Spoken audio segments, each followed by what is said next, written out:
Well, municipalities across the state are preparing for what could turn into a major snowstorm. You just heard everything Bill had to say. That means getting equipment ready and making sure salt supplies are adequate, which is proving hard to do in some locations. CBS News Philadelphia's Nikki Dementri has the story from Bucks County tonight. We are prepared. The Bristol Township Public Works yard in Croydon is quiet Wednesday night.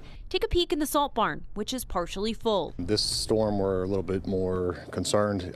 There's definitely a salt shortage, and we are doing everything we can to reach out to the neighboring townships and salt vendors to see what we can do. That means hoping more salt comes to put in both sheds before the first flakes fall.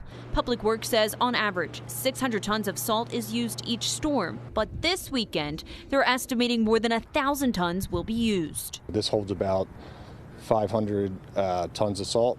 We probably have about 250. We're waiting on another 250 tons. The Bristol Township Public Works Department is going to continue closely monitoring the track of this storm. That being said, as of Wednesday night, the plan right now is for trucks to start hitting the roads out here Saturday evening. You know, a typical snowstorm, it takes us about 8 hours after the end of the storm to complete operations. Bristol Township Public Works is responsible for some 173 roadway miles. I compare it to going to the shore and back about 3 times and then having to plow and salt that kind of an area. The crew here also has this reminder for community members. If you're able to park your vehicles off the street, whether it's on your yard or in the driveway, we would appreciate it. For the weekend, some 20 trucks outfitted with salt spreaders and plows are ready to go. Plus, subcontractors will help with the cleanup efforts. It's going to be a long weekend, but we're ready for whatever the storm brings. Nikki Dementri, CBS News, Philadelphia.